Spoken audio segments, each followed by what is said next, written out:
کسی نے ریاست نان پارا کے نواب کے لیے قصیدہ لکھنے کا آپ کو کہا کہ اور شعراء نے بھی قصیدے لکھے، آپ بھی لکھ دیں۔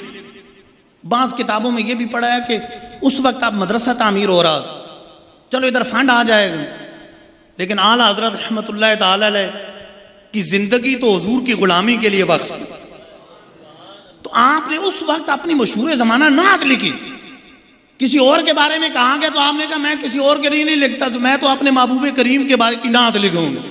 وہ کمال حسن حضور ہے کہ گمان نقص جہاں نہیں، یہی خار پھول سے دور ہے، یہی شمع ہے کہ دھواں نہیں۔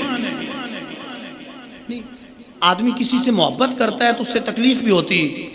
دیکھیں بلبل پھول سے محبت کرتی ہے لیکن کانٹوں سے اسے تکلیف ہوتی ہے، پروانہ شمع سے محبت کرتا ہے لیکن دھوئیں سے اسے تکلیف ہوتی ہے۔ اعلیٰ حضرت فرما رہے ہیں کہ وہ اور محبوب ہوں گے جن سے تکلیف ہوتی ہے، ان میں نقائص ہوتے ہیں، میرے محبوب تو وہ ہیں وہ کمال حسن حضور ہے کہ گمان نقص جہاں نہیں، یہی پھول خار سے دور ہے، یہی شمع ہے کہ دھواں نہیں۔ اور آخر میں ریاست نان پارا کے بارے میں کیا کہتے ہیں؟ کروں مدح اہل دول رضا، یعنی دولت مندوں کی تعریف کروں، ان دنیا داروں کی تعریف کروں، کروں مدح اہل دول رضا، پڑے اس بلا میں میری بلا، میں گدا ہوں اپنے کریم کا، میرا دین پارہ نان نہیں۔ اللہ کہ میرا دین روٹی کا ٹکڑا نہیں ہے، پارہ نان، نان روٹی کو کہتے ہیں، میرا دین نان کا ٹکڑا نہیں ہے کہ میں بیچ دوں، میرا دین تو مدینے والے آقا ہیں۔ سبحان اللہ۔ اچھا نان پارا ریاست کا نام تھا، اس کو بھی الٹا کر دیا، پارہ نا کر دیا۔ میرا دین نان پارا ریاست نہیں ہے، میرا دین تو مدینے میں۔ کروں مدح اہل دول رضا، پڑے اس بلا میں میری بلا، میں گدا ہوں اپنے کریم کا، میرا دین پارہ نا نہیں۔ اچھا مدینے گئے تھے تو اپنے آپ کو ڈانٹ رہے ہیں کہ تو نے اپنے دل کا ٹکڑا مدینے کے کتوں کو کیوں نہیں ڈال دیا؟ کیا ہوتا زیادہ سے زیادہ مر جاتے، تو کیا اپنی جان مدینے کے کتوں سے زیادہ پیاری تھی؟ کیا فرماتے ہیں؟ پارہ دل بھی نہ، دل کا ٹکڑا پارہ دل بھی، دل سے نہ نکلا تحفے میں رضا، سگانے کو سے اتنی جان پیاری، واہ واہ، کیا بات ہے۔ سگانے کوچہ محبوب، سگانے کو سے اتنی جان پیاری، واہ واہ، یعنی تو اتنی جان پیاری ہے۔ ایسا ہونا چاہیے تھا کہ دل کا ٹکڑا نکال کر کتوں کو پیش کر دیتے، محبوب کے کتوں کو، مدینے کے کتوں کو، محبوب کے شہر کے کتوں کو دل کا ٹکڑا نکال کر پیش کر دے۔ جو سچا محبت کرنے والا ہوتا ہے تو اس کو ہر چیز میں محبوب کے جلوے ہی نظر آتے ہیں۔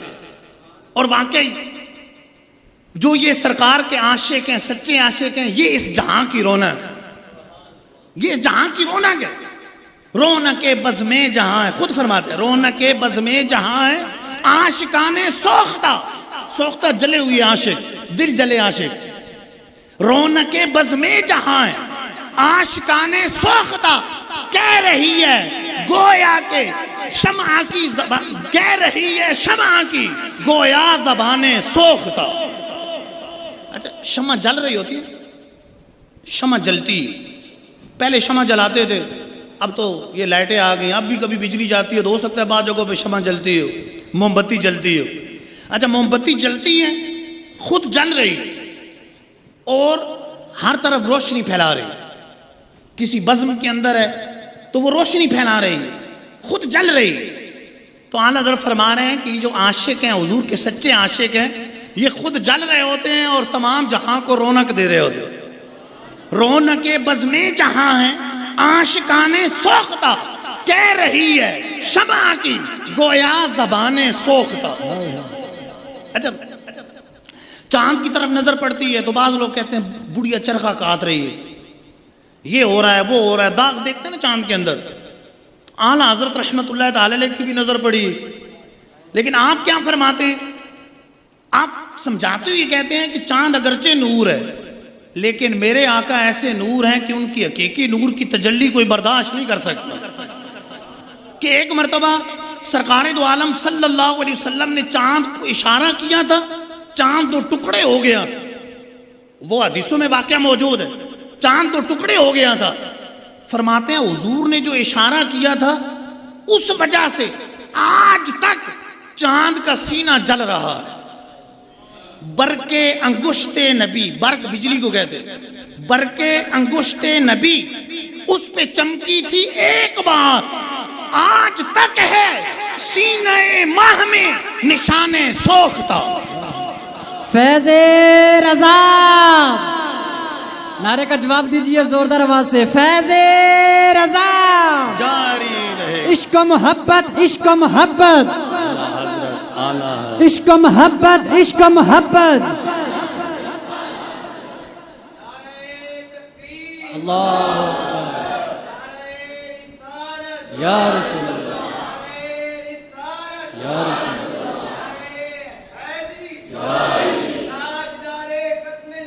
زندہ باد، زندہ باد، زندہ باد، زندہ باد۔ ہم تو سورج کو دیکھتے ہیں، اتنا نورانی ہے، اتنا نورانی ہے، اتنا نور ہے سورج میں، لیکن اعلیٰ حضرت سے پوچھیں تو اعلیٰ حضرت کہتے ہیں کہ یہ تو میرے آقا کے دسترخوان کی ایک جلی روٹی، یہ تو میرے آقا کے دسترخوان کی ایک جلی روٹی، کیونکہ سب چاند سورج تاروں کو خیرات نور کی ملی تو میرے آقا سے ملی، حضور کے وسیلے سے ملی۔ تو اعلیٰ حضرت کیا فرماتے ہیں، جس کو قرص مہر سمجھا، قرص مہر، قرص گولے کو کہتے ہیں، مہر سورج، جس کو قرص مہر سمجھا ہے، جہاں منعمو ان کے خانے جود کا ہے ایک نان سوختہ۔ یہ تو ان کے دسترخوان کے ایک جلا ہوا نان ہے، ان کے دسترخوان کی ایک جلی ہوئی روٹی۔ آسمان جھکا ہوا ہے، آسمان کیوں جھکا ہوا ہے؟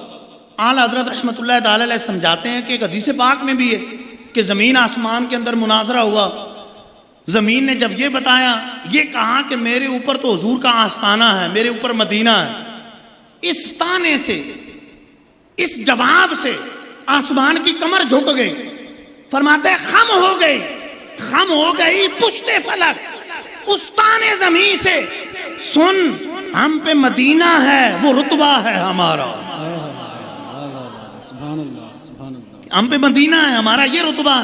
آسمان نے یہ سنا تو اس کی کمر جھک گئی۔ یہ سچے عاشق